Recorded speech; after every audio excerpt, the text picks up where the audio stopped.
All events depicted in this podcast are real. However, the names, locations, and some details have been changed for the privacy of those involved.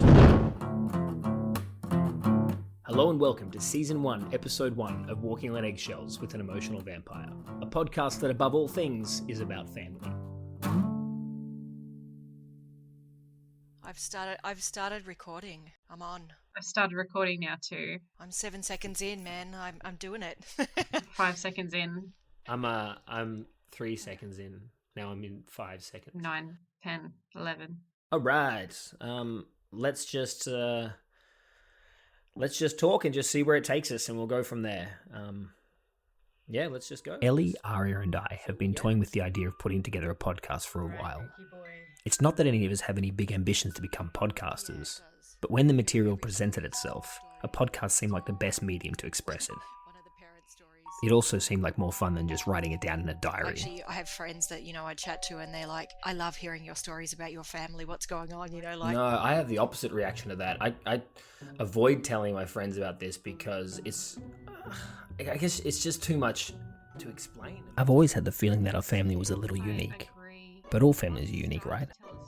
It's just that whenever I would tell a family story to an outsider, they never seem to know how to react. It's a lot of energy to explain it. Well, and more, when I tell people, they just think I'm a psychopath. Like, I remember going to work after the old man had tried to commit suicide and they were looking at putting him in the nut house. And I went to work and I just told a few people and I was like, oh yeah, the old man tried to commit suicide last night. And they're like, oh my God, are you okay? Do you need our support? Do you need a counselor? And I'm like, no, it's not like that.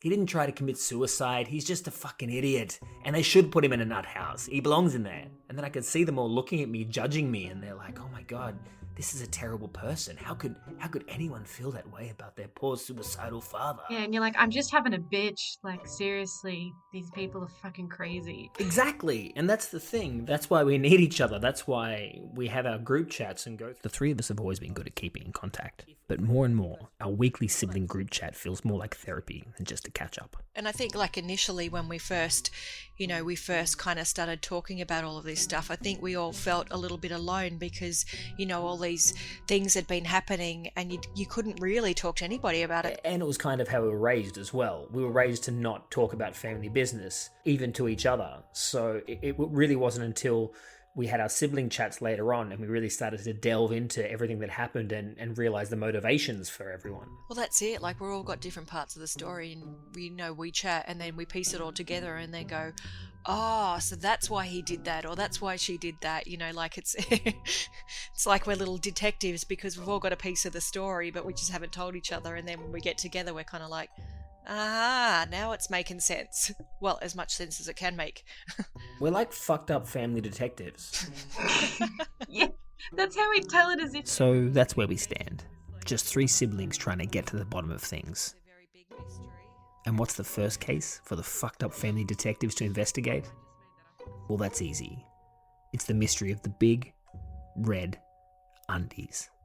So, when I was young, there was just always these big red undies drying in the shower. But more on that later. For now, let's focus on a different story. Let's focus on two little girls, alone in a house, watching their mother walk out the front door for the last time. And then I remember Ellie and we were looking out the window and we could see, biological mother walking away and both of us were in tears crying. And in my memory, I felt like we were alone, that we were by ourselves in the house. And I just remember. That's my older sister, Cara.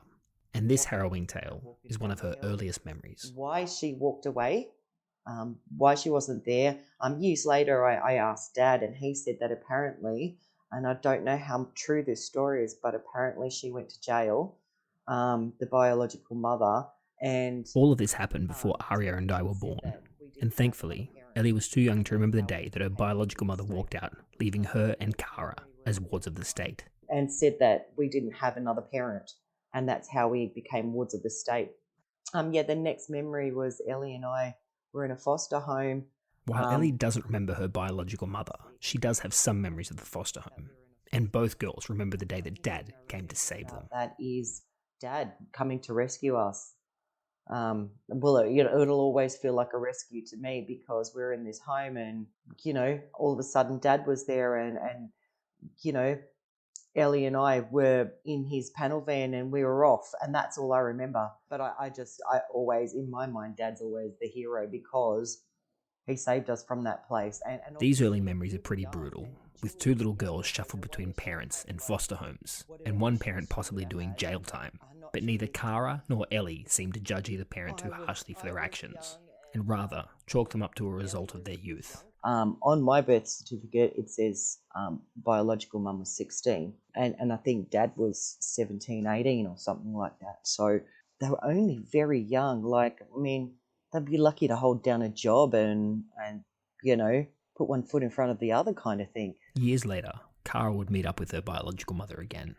But the details of this reunion are something she prefers not to comment on. Ellie, on the other hand, never felt the urge to reconnect. Your youth and everything. You don't remember your biological mum at all, do you? No, not at all. So there was one time when we were at Dad's house and he had some photos on his bench top and I was like, oh, who's that? And he's like, oh, that's your biological mum. And I was like, oh, right.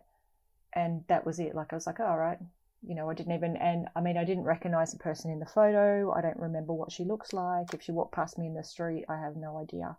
Like, I wouldn't have any idea that was her. So, You never had the urge to get in touch with her? No, I'm just not interested. If why bring up old stuff? And I had friends like, oh my God, why would you not want to know and whatever? And I was like, well, why would I want to know? If someone doesn't want to be in your life, like, I don't know, I just don't see the point of actually doing that. Since recording this, information has surfaced about Ellie's mum's whereabouts, along with the existence of multiple other children scattered across the country. I've always secretly questioned Ellie's resolute stance on meeting her mum, and I thought these new siblings might soften her position on the matter. I don't need her in my life or, that sort of thing. So, and I don't need to know if I've got any other brothers and sisters that I don't know and I've never grown up with. But as it turns out, Ellie knows her own mind better than I do. And until things change, I'm more than happy to not share my brother privileges with anyone else. After he had taken them out of foster care, Dad brought the girls back to their new home, complete, with a new mum. I don't remember meeting Mum, but I do remember the next thing that we were living in the house with her. Was Dad a fisherman at this point? When we moved in with Mum? Yeah. No, he was plastering. Okay. Yeah, this was inland Australia. Or he could have been a butcher at that time. I'm thinking plasterer though. Dad was always gifted with his hands, and with the money he made plastering houses and slaughtering animals, he was able to build a small house for the family to live in. And for a time, this is how things went. But Dad had bigger plans. And with his new wife pregnant, the soon-to-be family of 5 made the move from the small outback town in Central Australia to a little fishing village on the bottom of the continent, into a house that Dad built himself. It was a house that Dad built. So on the outside, it actually looked like a log cabin. So lots of, I guess, pine or whatever logs on the outside. And then the inside, there was also a lot of wood and stuff in there as well. So that was quite funny. But this house sat on, I think it was about 3 acres, maybe? The house that Dad built was on a small farm. And for Cara, Ellie and I, our early childhood was spent helping with the upkeep of the animals. I remember there was a lot of collecting the eggs and feeding the sheep or milking the goats. Do you remember denacring the sheep? Yes. That must be illegal now, that device. Like, I just remember, like, you put it around the sheep's testicles and then... how did it work? Was it like a rubber band or something? You get it, and you put your elastic band or whatever it is that they do, and then this, you press the thing and it opens up, and then you basically kind of cup the balls in it, and then you let it go or whatever, or you close it around the balls. And it like strangles them, right? They eventually fall off. Yeah, I remember us watching the sheep just jumping around the paddock, kicking their legs around, trying to get it off. They do not love it at all. Well, I mean, would you enjoy it? And now, with that important and barbaric farmyard procedure explained, let's go back to the beginning. So, like when I was young, there was just always these big red undies drying in the shower. That's my youngest sister, Aria. Yeah, I don't know what else am I meant to say about that. When I was 12 and Aria is still a toddler, we moved away from the little fishing village in Victoria to a surfing town on the east coast of New South Wales. And that's where the Big Red Undies story took place. Yeah, there was always just undies drying in the shower. Like, it was just a thing that was always there, and I always thought it was disgusting. Like, I look at them and they were just hanging in the shower. You'd have a shower and you'd see these undies hanging above your head while you're showering. And I always tried to move to the edge of the showers to make sure that they didn't drip on me. Ah, Jesus. But it like, they'd always been there, right? Like, it wasn't anything that you questioned or anything. Yeah, I didn't question it, ever. I was just like, yeah, there's some wet undies hanging. And then I'd try my best to avoid them whenever I was showering. First of all, I just want to clarify. The undies in the shower weren't always red. They came in a variety of colours, never patterns or logos. It's just that when I brought up the story with Aria, it was the red undies that stood out in our memory. Before the topic came up, neither of us even knew the memory was there. No, I'd never thought about it. When you mentioned it, I had this vivid image of red underwear in my head that I didn't even realise I had in there. And it was the tight, it wasn't like the briefs or anything, it was like the Speedo style underwear. It was like, what the fuck? How do I remember these so vividly and have never thought about it my whole life until now? Aria's knowledge of the mysterious underwear in the shower was limited. It was clear that they were Dad's, but apart from the strange fact that Dad was washing his undergarments in the family shower, she didn't know much more about them than their general appearance. And a lot of the time they'd been worn for a while, they didn't look new. Unlike Aria, the knowledge of the soggy underwear that I'd spent my entire young life showering next to was more detailed, and spoke to the type of person that Dad was. And interestingly, the person that Mum was also. I always thought that Dad washed his underwear in the shower because of me. And that's because that's what he told me. In my early teens, I said to him, why do you wash your underwear in the shower? Why don't you put it in the wash like everyone else? And he said, it's because of you. And I said, because of me? And he said, yeah. He said, when you were a kid, you kept soiling your underwear and putting it in the wash without telling anyone. And then your mother thought it was me, so she got angry at me. And so I said, fine, you won't have to wash my underwear again. And from that point on, he washed all of his own underwear in the shower. For Aria and I, those big moist undies had been a simple fact of our time living with the parents, as regular as the colour of the paint on the walls. But what started as a simple memory, taken as truth, turned into a stream of questions and some unexpected conclusions. Just imagine, he didn't put his underwear in the wash for like 7 years, and she didn't wash his underwear. Like, the determination, the conviction to actually stick with that for 7 years, that's wild. Just how stubborn they both can be. And that she put up with these underwear hanging in the shower for that long as well. 100%. By year 3, you would say, okay, it's time to put the white flag up on the red undies. Let's stop this. Let's just go back to being a normal couple. Or just say, you know what? At the time, I didn't want to get anyone in trouble, but it wasn't me that crapped in their pants. It was the 10-year-old son. I was trying to be a good guy, but it's time to move on. But also, if it wasn't him, then obviously the skid marks stopped because it never came up in conversation to you or anything. So I think it was him. I think he was leaving skid marks. No, I've spent a lot of time thinking about this lately. So initially, obviously, I thought it was me. But then after we discovered everything, I thought, well, it's got to be Dad. Because, I mean, how similar a grown man and 10-year-old kid underwear? They can't be that similar.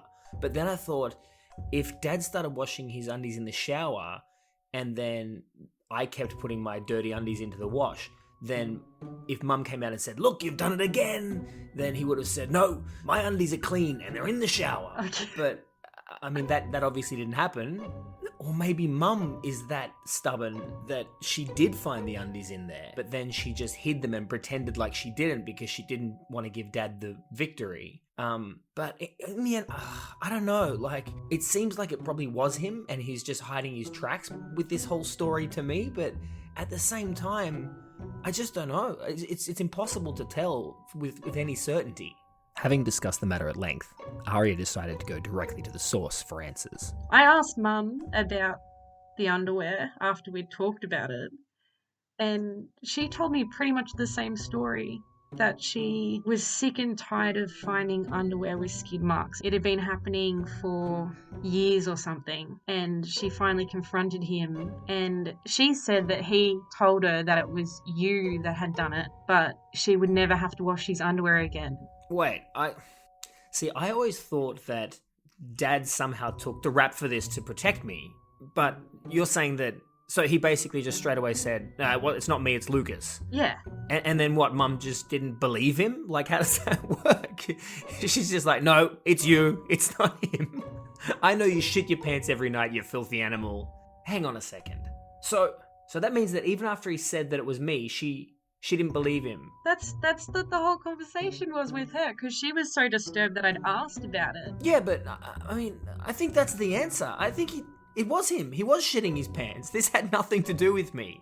And by the way, how did you bring that up with Mum? How do you even have that conversation? Because I said, Lucas and I were talking about, we've got this memory of Dad's like red underwear hanging in the shower. And she was like, why are you talking about this? And we're like, well, I was like, we just want to know why that happened. To get to this point in the Undergate conspiracy investigation, Aria and I had been going back and forth over the phone for a few weeks.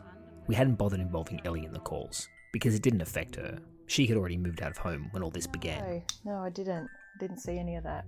But it was funny when I heard about it. But once Ellie was involved in the conversation, it led down a path that none of us expected, that started way back in the early days of Mum and Dad's marriage, in the little fishing village, at the house that Dad built. When I was younger and stuff, like, I was super shy, but You wouldn't know it talking to Ellie today, but as a child, and even into her early adulthood, confidence was something she struggled with. I was being shy, but there was nothing I could do to fix it, if you know what I mean. Like, I didn't know how to come out of my shell a little bit, and inside I felt like I was a great person who could chat and all that sort of stuff, but it just never came out on the outside, if you know what I mean. So it's not 100% clear where Ellie's confidence issues come from, but it seems like a likely guess that it had something to do with her early experiences being shuffled between parents and foster homes. Yeah, I don't know whether it's something to do from when I was younger or something, because I was so young and getting a new mum basically and all this sort of stuff. I don't know whether that kind of affected that or whether it was just I was just a shy kid. I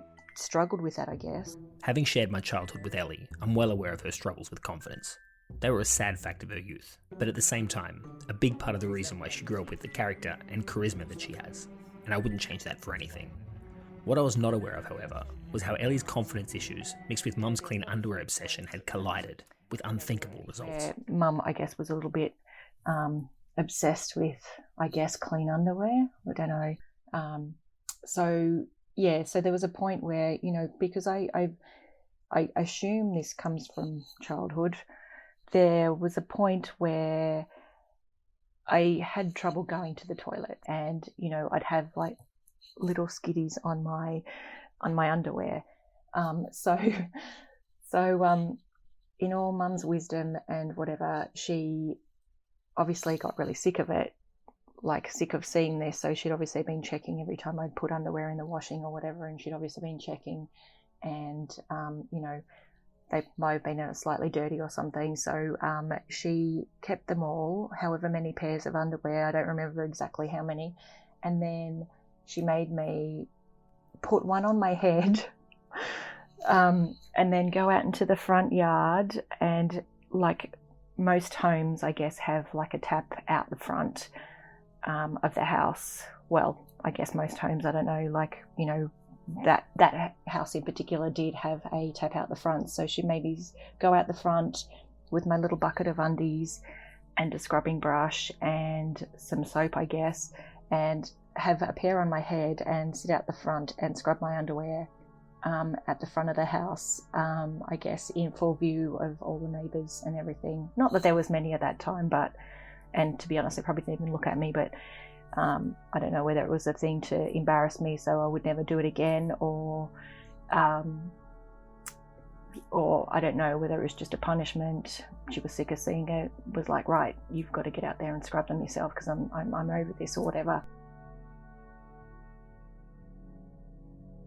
It's a horrible story about a young girl struggling with her self-esteem, being tormented by her evil stepmother.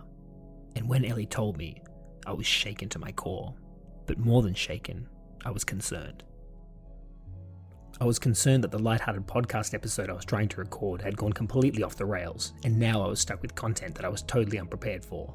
Underwear in the shower? That's something I can deal with. But this was actual childhood trauma. After the event, obviously, I was probably pretty traumatized because, that's the kind of personality I was. But what should I do? Did Ellie need my support? Did Did she need a counsellor? Afterwards, now looking back, I'm like, oh my God, sitting at the front with the undies on and looking cool with my, Jesus. with my undies on and my, hanging out the front for the neighbours to check me out. What is wrong with you? You know what? On second thoughts, scrap that. I think she's going to be fine. Check me out with my undie hat. I guess what I was left with after all of these discoveries was more questions about Mum. Maybe she was the driving force behind this whole underwear conspiracy. Obviously the whole undie hat punishment isn't a normal parental thing to do, but, I mean, you're a mum. Do you have such a clear idea of which of your kids is throwing shitty underwear in the wash? I don't normally I would never ever go through each of my kids' undies and my partner's undies and go, oh, there's a skid mark on that, I'm going to tell them about it, but I feel like she's always had this little weird undie, I was going to call it a fetish, but it's not really a fetish, is it? Actually, I thought you were going to say fetish then. I was kind of hoping you were going to say fetish. Maybe a fixation. Maybe that's what it is. Yeah. Let's call it a fixation. This weird undie fixation that she has. Clearly, during this conversation about Mum's undie fixation, Ellie was in good spirits. But I was still curious if she was holding some deep-seated resentment towards Mum about the whole thing. I don't blame her, because I'm like, well, I don't know if they had the tools and the knowledge. I mean, and, especially her, like she took us on from when we were young children, and she was only pretty young herself, so... I don't blame her for that. I remember Mum telling me that when she was in school, the teachers used to smack the students over the back of the hand with a wooden cane if they misbehaved. And they did this in front of the entire classroom. Maybe this kind of public disciplining was a generational thing that hadn't aged well. Maybe that's just the way they did it, that's just the punishment that they used. Whereas, today it would be something completely different. It's more of a friendly approach, more is like, oh, here, have a book, take it into the bathroom, see how you go. Do you know what I mean? Relax, you don't need to be stressed about it, that sort of thing. Whereas I don't blame her for doing that. I was probably initially angry because I knew that she had this undie thing, but, I don't blame her for dealing with it in that way, because I guess that's all she knew. I was curious if Dad had any knowledge about the undie hat punishment. Ellie said she didn't remember him having anything to do with it, but at the same time, she also couldn't be certain if he knew about it or not. I don't remember him being around that much. I just remember being with Mum quite a lot, like just us and her. During this period, Dad was working on the fishing boats, and he would be away for days at a time. Remember Dad working a lot, kind of thing. Especially in the day, he was never there a lot in the day. With Dad gone much of the time, Mum was left to maintain the animals on the property, as well as raise a baby and 2 stepdaughters on her own. This is a big ask for anyone, but especially someone in their early 20s. And it made me wonder, was this the life that she envisioned for herself? I remember Mum telling me that before her and Dad got married, she used to be a backup singer in a local band, and that if they didn't end up together, she would have been a famous singer. And I remember that, and then it makes me think that, moving to the little fishing village, getting the hobby farm, and Dad being a fisherman, that was definitely Dad's dream, but I'm not sure, was that Mum's dream as well? No, that's the thing. Yeah, hats off to her, because that's like a really hard thing to do, like get with someone and then, take care of their 2 young children, and yeah, I don't know, give up a job, I guess, like whatever she was doing before that. Like, I would never do that. If someone were able to look inside my head and see what I was thinking, they would see a large white wall. The wall would be covered with pictures and photographs. Some would have writing on them in red permanent marker. There would certainly be a picture of Mum on the wall somewhere, with the word fetish scribbled underneath it, and then crossed out and neatly replaced with the word fixation. Attaching all the pictures together would be lines of string, held in place with thumbtacks, and at the centre of all this would be a pair of big, red undies. This scene is very dramatic, but also very confusing, because, to be honest, I don't know what I think. And what's the solution when I'm stuck in my own head and can't seem to make sense of anything? Well, that's easy. That means it's time for a group chat with the 2 people that know me the best. Lucas, where are you? Lucas left the chat. He doesn't want to talk to us anymore. What the hell are you guys doing in here? Doesn't want to talk about the undie hat. I get cut off for 2 minutes, and this is what you guys do? Is this what you talk about when I'm not here? No, it was just us laughing about Dad. And I made up a little song as well. Oh no, I heard the song. You freak.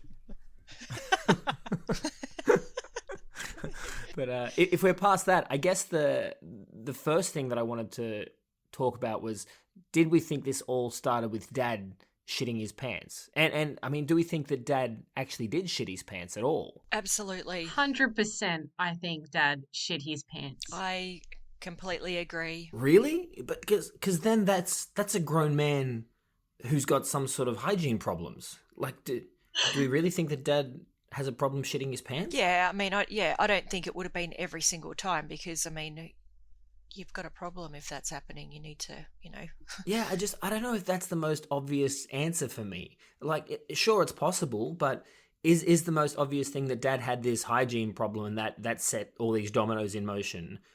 Or is it that me being a kid hadn't worked it out yet, and then I sort of started this inadvertently? I definitely think that it was definitely Dad, because there's no way you confuse the two different sized underwears. Yeah, I mean, I'm not being funny, but you can tell the difference between a 9 and 10-year-old's undies and, I don't know, 40-year-old's undies, right? Like, because they're a little bit bigger than a 10-year-old. There's a philosophical and scientific rule known as Occam's razor. It is the principle that the explanation that requires the fewest assumptions is usually correct. Yeah, I mean, I'm not being Up funny, until this you point in can the tell group chat, difference we had between all 9 and applied Occam's 10-year-old's razor, undies and logic was I don't prevailing. know, 40 But that was all about to disappear with the introduction bigger of than one a person. 10-year-old. Yeah, you're right, but I think the problem is that you're being too logical about this. You're looking at the facts and trying to extrapolate an answer, but the problem is that you have this massive outlier here, which is Mum. There's another philosophical and scientific principle known as Hanlon's razor. It states that one should never attribute to malice what can be adequately explained by stupidity. It's one of my favourite principles, and I quote it all the time. But when it comes to Mum, I always seem to apply it in reverse. And Mum's perception and the way she handles things, that sort of throws everything out. Because I think that it's completely possible that she just got sick of seeing shitty underwear in the wash, and it was more satisfying for her to blame Dad and argue with him about it than it was for her to blame me, because she wouldn't get anything out of that. But I mean, I guess she can get quite, she can get quite annoyed with something quickly if maybe it's happening a couple of times, and if she's checking the underwear every time she puts it in the wash, which I again do not understand. Well, you don't remember the undie bucket? I know the undie bucket. I used to see it. She soaked it. I hated it.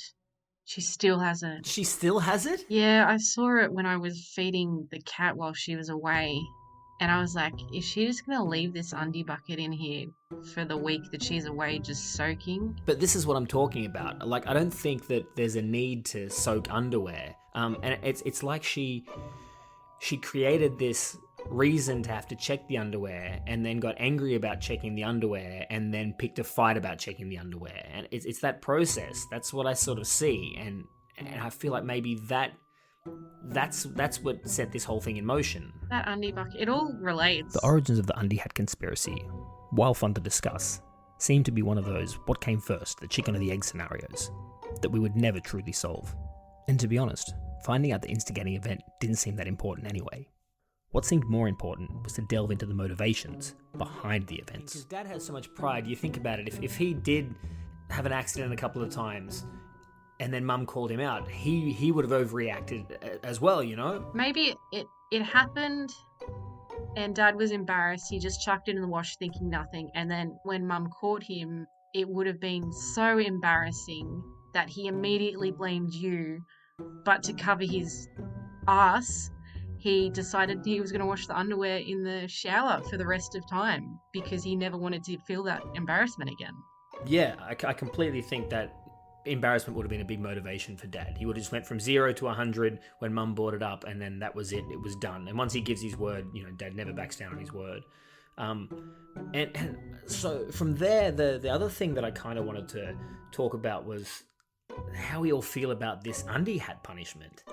Imagine if she gave Dad that punishment. Just collect. He's just sitting out the front. Sorry. Aria's suggestion of Dad's big reds being taken out of the shower and put on his head proved a little too much for the three of us to handle, Sorry. It just came into my mind. and derailed the conversation for the next 15 minutes. Imagine with his undies on his head. The big red undie hat on his head. But thankfully, eventually, we were able to get back on track. Anyways, continue. Thank you, Aria. I'm allowed to continue now. Okay. What I have been thinking of is, like when we had animals and they did something wrong, Mum would always punish them by kind of using whatever they did wrong against them. Like if the dog shit on the rug, she'd rub its nose in it. And it kind of got me thinking, is Mum using the undies on Ellie's head, is that kind of her giving the same punishment to Ellie that she would to the dog, you know? Yeah, she's rubbing my nose in it. Yeah, kind of. Does that actually work though? Does the dog, like, if you rub its nose in it, does that work? No, it teaches the dog to eat their own shit, which is probably why our dogs ate their own shit. Is that true that it teaches them that? It's true. It's a real thing, yeah. This actually makes me think, and I can't believe I've never asked this before, but did the undie hat punishment work on you, Ellie? Probably not, no. I had issues. I don't remember, but do you know what it did? Do you know what it was actually? So instead of putting my underwear in the washing, I used to hide it. So I'm going to say it didn't work. So that started after that, because I remember Mum talking about you hiding your underwear. It's pretty bad, man. I mean, I know that sounds bad, but it's not like I don't mean you. hid them and wore them again. I hid them until she wasn't around or whatever. No, we're not thinking it's bad for you. No, not at all. At all. It's bad because of what Mum did, and Mum made you so scared of underwear. Yeah. So I'd wait till she wasn't around and then I'd go and wash them. I was like a little weirdo. For all of our childhood, we had a chihuahua named Bjorn. Bjorn was everything you could want in a dog. He was well trained, obedient, calm, and loyal. And we all adored him. But for as long as I can remember, Dad was at war with Bjorn over one thing. Bjorn used to always crap on that concrete entertainment area, and it used to make Dad crazy. Dad tried everything to deter the little dog from doing this, even spraying the concrete flooring with various deterrents. He even got a bunch of hot chili, mixed it with water and blended it up, and then put it in a spray bottle and sprayed the whole deck with this chili water trying to deter. There was another deterrent that he tried also, and you might guess the results. And of course he tried rubbing Bjorn's nose in it as well. But I remember I was in bed one morning, it was really early, and then I could hear Dad outside, and all I hear is him go, "Bjorn, no, no." And then there's a pause, and then I just hear, and I run outside and I'm like, what is going on? And Dad's leant over the fence, heaving into the neighbor's yard. And he said, that fucking dog, it was shitting on the concrete again, and I yelled at it to stop, and then it ate it. When I had told this story over the group chat, it had been because it seemed to prove Aria's earlier point and illustrate the negative effects of rubbing your pet's nose in it. Yeah, because he was scared. He was like, oh God, I shouldn't have done that. Quick, eat that shit up. But what I hadn't realised is that it proved some other things too. In fact, it kind of gave some clarity to the whole story. No, Ellie, I think you're right. He wasn't eating it because he liked it. He was eating it because he was ashamed, and he was trying to hide his shame. Yeah, see? And the only way to hide it, because they can't work out to dig it up, to like bury it or whatever. They eat it. Yeah, but this connects the whole thing. Like you've got Bjorn, when he was confronted with his shame, he hid it in the only way he knew how. He did. Then when you were confronted by it, you literally hid it, like hid it in the cupboard. Oh my God. And then when Dad was confronted by it, he came up with this big elaborate undie washing scenario so he'd never have to face his shame again. It's a young girl, a dog, and a grown man, all motivated by the same thing, and all reacting in arguably the same way. When I set out to uncover the mystery of the Big Red Undies, I'm not sure what I expected. I knew there was something interesting there to investigate, but I would never have suspected that it ended up spanning generations, unlocking hidden family secrets and revealing the motivations of beloved, long-past pets. And I certainly wouldn't have imagined that after everything was said and done, I'd be able to boil down all the lessons learned into a piece of advice as simple as don't rub each other's nose in it. But you know what? That's just the kind of thing that the fucked up family detectives live for.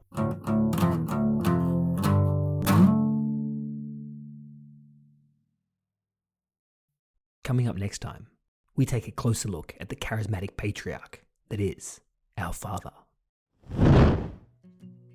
Our property sat at the back of a cul-de-sac, and our dad beat this man bloody up and down this cul-de-sac until finally the police came and took him to the hospital, where he had his jaw wired back together. As legend has it, there was a white truck parked in the cul-de-sac that night, and Dad repeatedly slammed the man's face into the side of the truck, leaving bloody red face prints behind. The following day, nosy townspeople would drive out to see the face prints before they were forced to wash them off. That's next time on Walking on Eggshells with an Emotional Vampire. If you enjoyed today's episode, why not let us know about it by dropping us a line at eggshellvampire@gmail.com. That's eggshellvampire@gmail.com. Also, don't forget to like and subscribe wherever you listen. Your support is greatly appreciated. Walking on Eggshells with an Emotional Vampire is produced, recorded, and edited by me, Lucas Shaw. Thanks for listening.